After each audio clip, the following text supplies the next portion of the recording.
Agora vamos falar de um texto que é fantástico, de uma peça grega clássica, de Eurípides, Medeia, muito mal compreendida. Primeira coisa que nós precisamos lembrar é que estamos falando de um texto antigo, mais ou menos 400 a.C., e os valores daquele texto não podem se aplicar aos valores de hoje. E aí a gente acaba sendo levado a debates estranhos, como era a Medeia feminista? Era a Medeia revolucionária? Era a Medeia heroína? Heroína que eu falo no sentido atual, contemporâneo de heroína.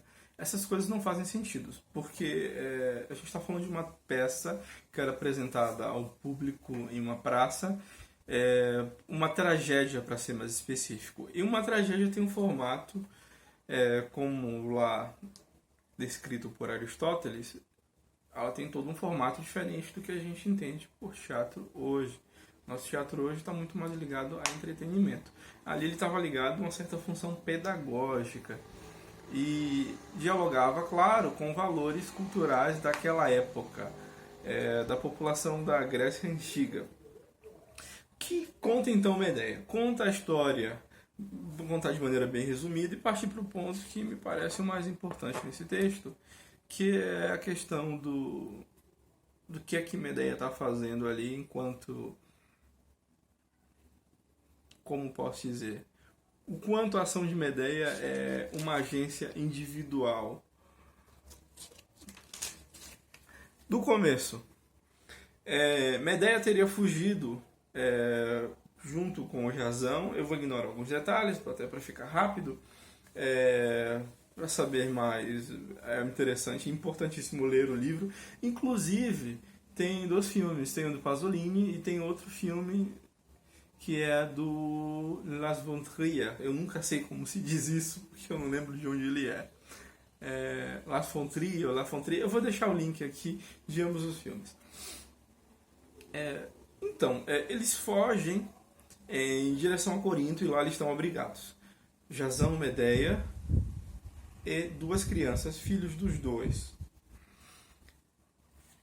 Lá estão em Corinto e acontece algo e aí começa justamente a história, a parte que nos interessa, a parte que nos é contada.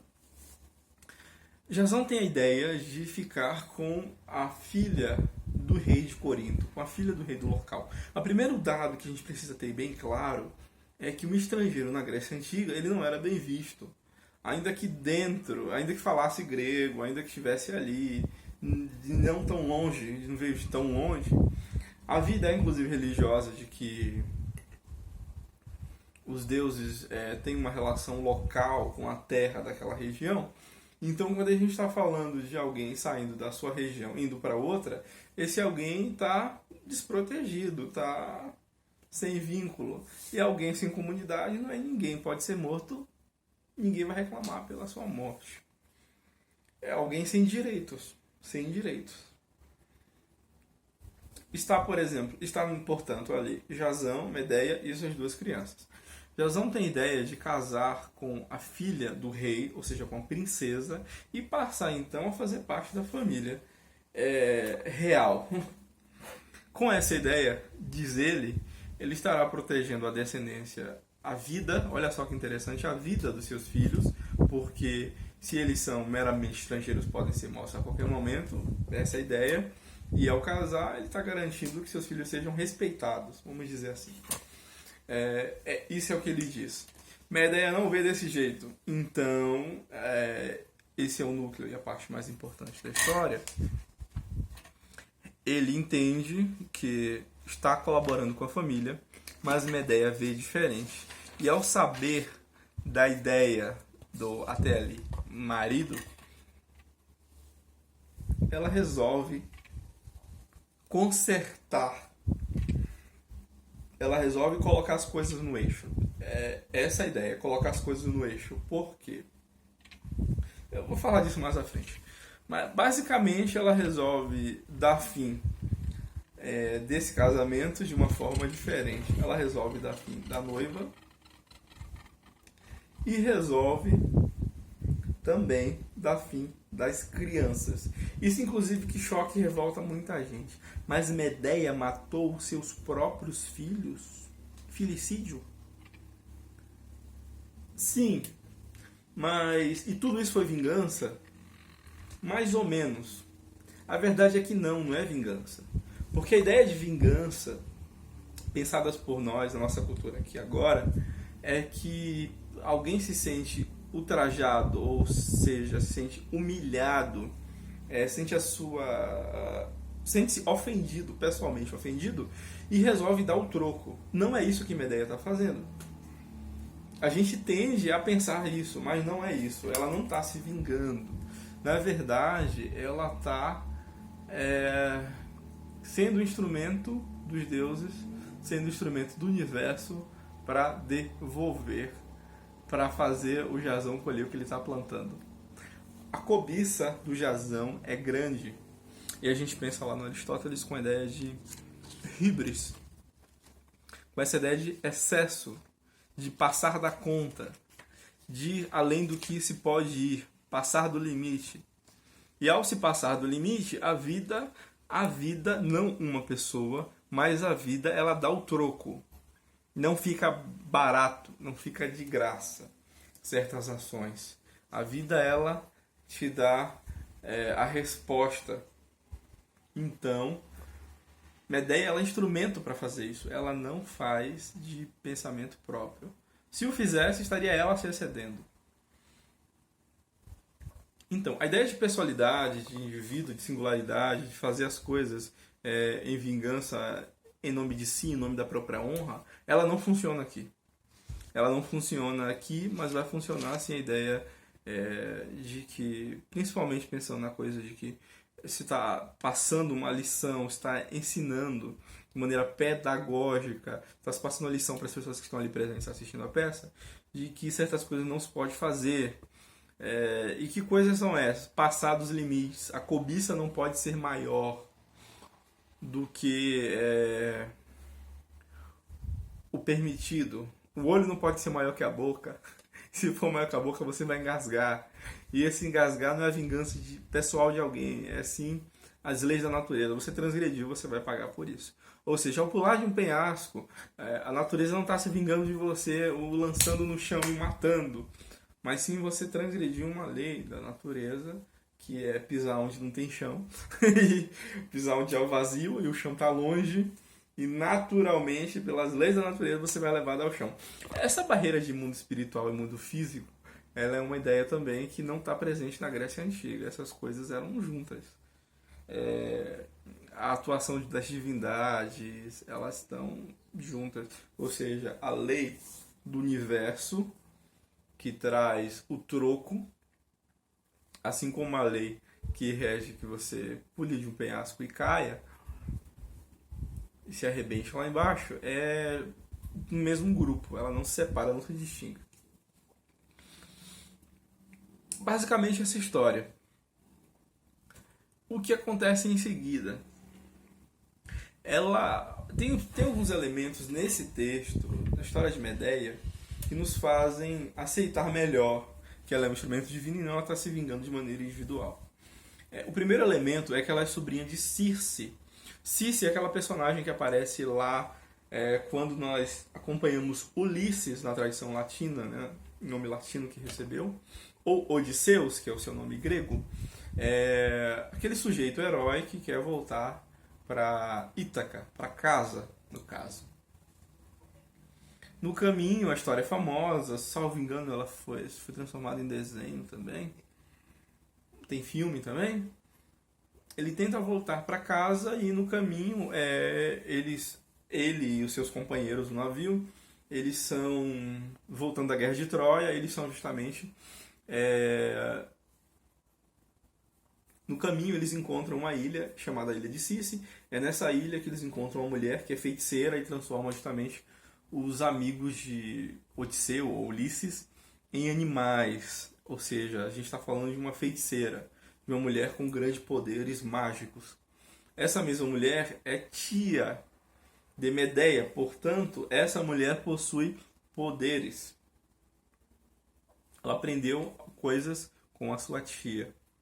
Ela tem conhecimentos sobre magia, tem conhecimentos de magia. Um outro elemento a que se acrescentar é que também ela é sobrinha, pois o seu avô é Hélios, ninguém mais, ninguém menos que o Deus Sol. Hélios, ele possui a presença nesse texto ao dar para a sua neta o carro de fogo no qual ela vai fugir. Ou seja, a cena, aproximando-se do final da peça, é Medeia fugindo de um carro de fogo, ou seja, uma ação divina completamente inegável, algo fora da realidade, e aproximando-se. Nesse momento, o conflito se dá em torno de Medeia, defendendo que ao matar os filhos, ela estaria os livrando da desgraça, e melhor também, e além disso, se livrando da acusação de que ela deixou os filhos para serem torturados e esquartejados. E ela tem um lugar garantido em Atenas. É importante lembrar que ela faz um favor para o rei de Atenas e já ganha o lugar para ficar. É interessante isso, né? E isso nos escapa fácil, não sabendo sobre a cultura grega antiga. Sem alguém que a proteja, se alguém importante, pode ser qualquer um, se alguém importante que lhe dê abrigo, ela não tem direito a nada. Como ela recebe a promessa do rei de Atenas que ela tem um lugar lá, ela pode se mudar para lá. Se ela não tem para onde ir. Porque ou você está nas suas terras, ou você está no seu lugar, no seu cantinho onde você nasceu e você tem os seus para cuidar de você, ou você está totalmente desamparado.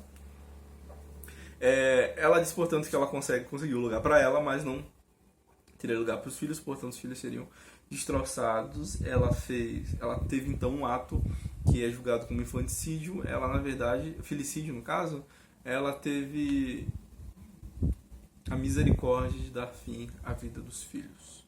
Ou seja, ela fez uma coisa boa e não uma coisa ruim.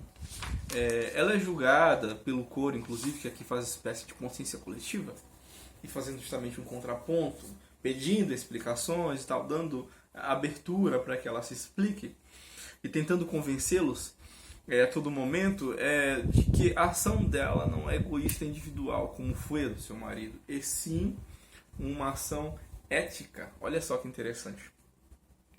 Nesse texto, na Odisseia, ou melhor, em Medeia, nós encontramos um conflito entre uma ação que seria egoísta. Tá, eu estou forçando aqui, mas a gente fala em egoísmo nessa época. Ou seja, uma ação desmedida, pensando em si, e uma ação ética, ou seja, pensando no coletivo. A ação de Medeia, ela defende, pensando no coletivo, pensando no bem dos outros. Ela está, na verdade, não agindo por si, mas sim agindo pelo cosmos, agindo pela causa maior, agindo pelo coletivo, que se opõe à ideia de agindo em causa própria, agindo pelo próprio interesse, passando dos limites. E assim termina a nossa história, onde, apesar de vista de maneira clássica, a história explorou muito até aqui. Esse texto lá do século de 400 a.C., mais ou menos, até aqui trouxe muitas análises. Medeia é vista, portanto, de quatro maneiras diferentes.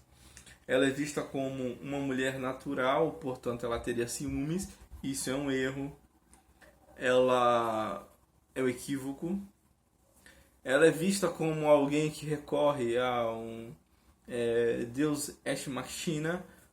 Ela é vista como alguém que é instrumento da vingança divina. Não é o caso também. Ela é vista como uma feiticeira estrangeira. Também não é o caso. Não é isso. E ela é vista como heroína. Me parece que essa última leitura de como heroína é a visão mais correta. Medeia não tem vontade própria, ela não tem vontade pessoal. ela se faz instrumento da divindade para corrigir um erro, para corrigir alguém que foi muito desmedido, para cortar esse excesso causado pelo Jazão. Jazão pensava em eternizar seu nome como herói, mas na verdade é muito curioso esse texto, porque o Jazão ele é visto como herói, mas a ação heróica não foi dele, e sim da Medeia, não dele. Ele colheu os louros, e como ele não é herói de verdade, mais na frente a máscara cai, né? Ele não tem seu nome eternizado, você tem muito mais. Inclusive a peça se chama Medeia e não Jazão. Logo fica claro aí quem é a pessoa mais importante. Em seguida, é interessante pensar também que todo o esforço do Jazão para eternizar seu nome, ele é cortado, ele é interrompido, porque ele pensa em ter filhos com a princesa. Ela é morta. Ele já tem 2 filhos e os filhos são mortos. Portanto, se olharmos com o olhar de quem está do lado de fora, olhar externo, Medeia desligou-se, entre aspas, das suas emoções, da sua ligação terrena e sacrifica essas 2 crianças enquanto filhos de Jazão e desliga, corta completamente a conexão, ignorando que eles são seus filhos também. Ou seja, essa é uma pessoa objetiva, muito objetiva. Por fim, diferente de Jazão, Medeia é viril, enquanto que Jazão é o covarde sedutor. E a opinião do coro, ele imagina estar no mesmo nível que a opinião dos deuses, ou seja, da ética, do agir correto, da ação perfeita, acabada, enquanto é irrepreensível, enquanto que quem participa dela, na verdade, quem está nesse nível de entender qual é a ação acabada, é Medeia. Afinal, ela é neta de Hélio.